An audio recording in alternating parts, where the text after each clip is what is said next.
So in this video, I compare a couple different wire harnesses that I have on two different cars.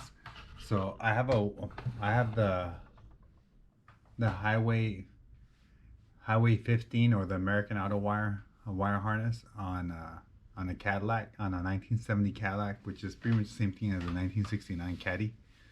And then I have this bad boy here. It's the quick wire harness. Now this thing, I have it hooked up onto a Lincoln Continental with suicide doors. So this is the 20 circuit wire harness, and both of these harnesses are actually very similar. So I'm going to show you the different parts of them. You'll be able to see the details behind them, and maybe you can make the decision of what you think is best. Now, I kind of wish I would have found a video like this before, that kind of gives you some insight, showing the different harnesses installed in the car. You know, if I would have seen something like this, it probably would have helped me save some money. But the problem is that I didn't find the video, so I'm making the video. Hopefully this helps somebody.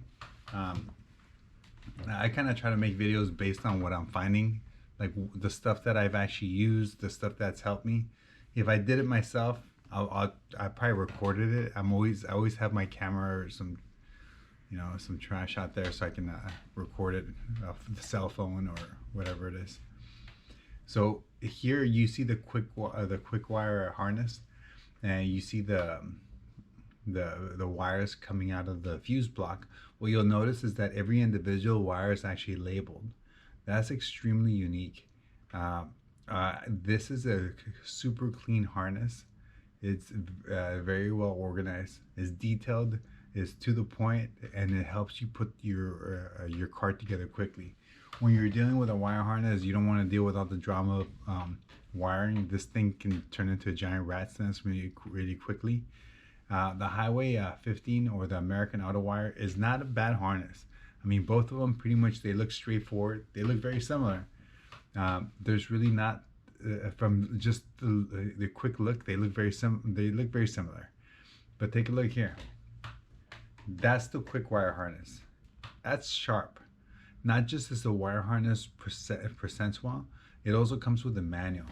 And this manual it's a book. It's organized well. It gives you the different variations, or how the harness comes. Those are the fuse blocks available, and then it goes very specific into the different details. Now that's the American Autowire book. That's actually just one page, but I think there's like 4 or 5 pages that came with that harness. Now that's kind of embarrassing, considering that the prices for both of these harnesses are very, very similar. Yeah, I mean, these are competitors. So because the quality of the manual is so detailed, I kind of want to show some of the different pages. I want you to know, the reality is, when I do this, when I put a car together, or the cars that I have put together in the past, I don't usually look at the instruction manuals, unfortunately. The problem with that is that sometimes we end up having to go back and redo things. But one of the reasons why I don't do that is because instruction manuals are just a project in itself. Well, in this situation, the instruction manual is very clear, and when you're dealing with a harness, you don't want to battle not just the harness but the manual as well. So take a look at this. This is sharp. This honestly is the best that a harness, from my experience, is gonna get. So see what you think. Okay.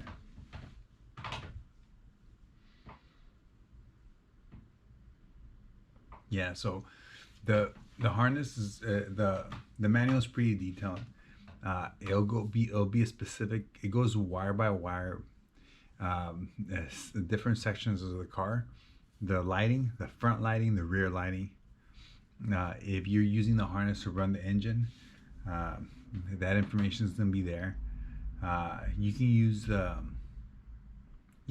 decoded digital gauge cluster and plug it into the harness, and everything it's pretty much one of those harnesses that's ready to go, ready to adapt to whatever your needs are, and it's just a really solid setup. And like I said, it's not just the harness itself, it's also the manual. It's just how the entire thing is put together. This is a this is a legit product. This is something that's going to be helpful.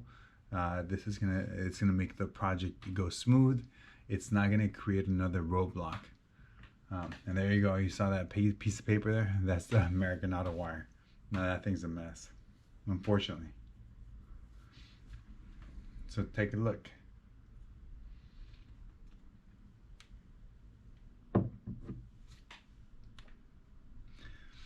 Okay, so what I did is I opened up the box that the harness came in. I put everything apart just to get an idea what I was dealing with, and that's when I noticed that everything was very specific. I didn't expect this level of detail from a harness because I had dealt with American Autowire. I kind of just expected that I was gonna have to do some battling, but that's not what I got from this from the quick wire harness. And if I would have known how detailed this harness was, I probably would have been jumping on them a long time ago. But you know, you kind of, unfortunately, I learned the hard way. If you watch this video, you're seeing what makes most sense, and it's pretty obvious what is gonna work out for you. So yeah, I give this one a thumbs up. So this is a 1962 Lincoln Continental. So this is my suicide door Lincoln. The harness is going to be going in the same position as in the Cadillac, which is in the passenger side underneath the dash. So this is a video of how it looked before I put the dash on. What I was doing, I was mocking the harness, the location. I wanted to make sure there was something that, or a place in the car where I had easy access. So I drilled a couple of holes into the firewall and I punched it in and I was ready to go. Now this is a 1970 Cadillac. It's actually a 7069 hybrid. It has some modifications that make it look like a 69, but it's really a 70. So sometimes I say it's a 69, but it's a 70. This is the harness that I put in the car. That's a Highway 15 from American Autowire. You saw it installed. It's in the same location as the 1962-63 Lincoln. It's in the passenger side underneath the dash column, close to that kick panel. So this Caddy is a beast. This is a 500. It's running a 500 motor, 400 transmission. I mean, this is just a pretty hardcore car. The Lincoln is a project. It has a 5.3 LS. It's moving along, and the harness. The purpose of using a harness on this car, which is not necessarily needed, but it was to run every other all the components to it, the lights, the headlights, the different parts of the car. You don't need a harness this magnitude for this kind of car. You can use something more straightforward, just some fuses. You can probably put it together, but when you have a fuse block this nice, just throw it on there. Spend $100, extra $100 or $200, and just slap it in there. It's going to be easier in the long run. Bypass on wires, get your ignition hooked up. You should be good to go. The harness, the quick wire harness is very detailed. It also has a bunch of additions. These are actually some of the parts that came with the kit. I mean, this is ready to go. Every option is there.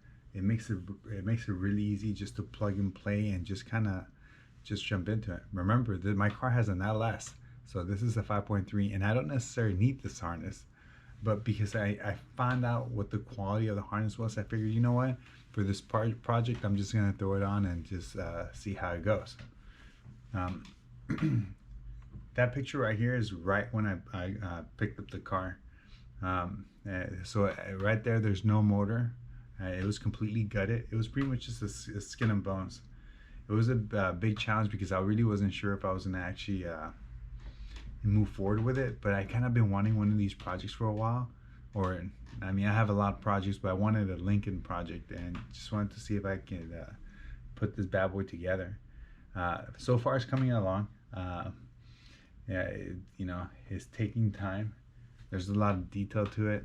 Unfortunately, there's not a lot of space in the motor. I've been able to kind of shoehorn that motor in there, so it's in there. Transmission's installed, the wire harness is mocked, and dash is in place. interior is actually slapped in there as well, and it's getting ready to be put together. What I'm missing is to wire up the harness for the body, which is the quick wire harness that I'll be using. That's gonna put my chassis together, and then for the motor, I'm using a modified swap harness. And it's just taking me a little bit of time to get to it. The reason why it's actually taking me a while to get to is because I don't have the garage space, so I do a lot of this stuff outside in my side yard. And what happens is I run out of daylight. When I run out of daylight, I just can't finish I get stuck. My projects are delayed. But yeah, this harness, I 100% recommend it. It's going to be something that's going to be easy to use. You're going to be able to use it on your swaps, on your conversions, any upgrade. And you got a chance to see how both of these harnesses look. And it's up to you to make that decision what makes most sense.